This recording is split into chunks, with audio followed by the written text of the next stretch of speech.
Israeli Prime Minister Benjamin Netanyahu saying Hamas is holding up a possible hostage ceasefire deal, quote, with crazy demands. Our Jerusalem correspondent Daniel Cohen reports from near Tel Aviv with more on that and the new battlefront forming within the Jewish state. Daniel.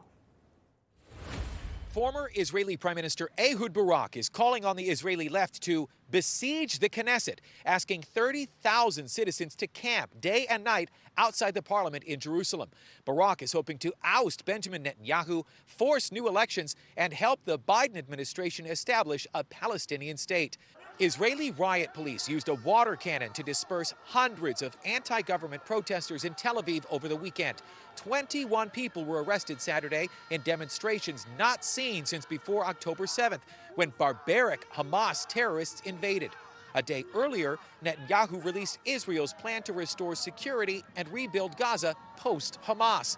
It made no mention of Palestinian statehood, something President Biden is pressuring Israel to accept, despite polls showing overwhelming opposition from the Israeli people. On the two-state solution, there wasn't anything in the public rendering of that plan about the two-state solution, but the president remains fully committed to the promise and the possibility of a two-state solution. Prime Minister Netanyahu announced progress in hostage ceasefire talks in Paris.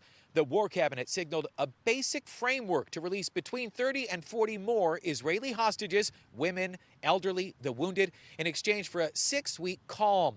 Netanyahu says negotiations are being held up by the crazy demands of Hamas. They're reportedly insisting on the release of hundreds of terrorists from Israeli prisons. Netanyahu is convening the war cabinet to approve military operations in Rafah, the last Hamas stronghold in the Gaza Strip. That plan includes the evacuation of the civilian population.